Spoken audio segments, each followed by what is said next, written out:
Hi friends. இன்னைக்கு நம்மகிட்ட ஒரு Lenovo ThinkPad லேப்டாப் வந்திருக்கு. என்ன இஷ்யூ அப்டின்னா, இங்க பார்க்குறீங்கல்ல, எல்இடி வந்து பிளிங்க் ஆயி ஆஃப் ஆகுது. அண்ட் அதே தான் நமக்கு இந்த பவர் பட்டன் கேஸ்லயும். பவர் பட்டன் வந்து பிளிங்க் ஆகிக்கிட்டே இருக்கு. கஸ்டமர் ஆஃப் பண்ணாலும் ஆஃப் ஆகல. அண்ட் வந்து ஆன் பண்ணாலும் ஸ்க்ரீன்ல எந்த ஒரு ரெஸ்பான்ஸுமே கிடையாது. அண்ட் இதுதான் இஷ்யூ. அவங்க லாங் பிரஸ் பண்ணாலுமே ஆஃப் ஆகல. ஸ்க்ரீன்லயும் வந்து எந்த ஒரு இஷ்யூமே வரல. ஃபர்ஸ்ட் நம்ம என்ன பண்ணலாம் அப்டின்னா, டிஸ்அசெம்பிள் பண்ணிட்டு பேட்டரிய வந்து ரிமூவ் பண்ணி பார்க்கலாம். பேட்டரிய ரிமூவ் பண்ணிக்கலாம். CMOS பேட்டரியுமே வந்து ரிமூவ் பண்ணிக்கோங்க.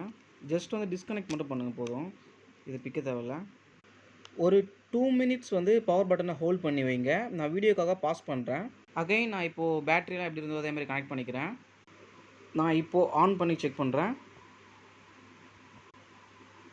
டன். எனக்கு இப்போது ஆன் ஆகிடுச்சு. இந்த வீடியோ உங்களுக்கு பிடிச்சிருந்தா லைக் போடுங்க. எந்த மாதிரி இஷ்யூஸ் நீங்கள் ஃபேஸ் பண்ணீங்கன்னா மறக்காமல் கமெண்ட் பண்ணுங்கள். நம்ம சால்வ் பண்ணலாம்.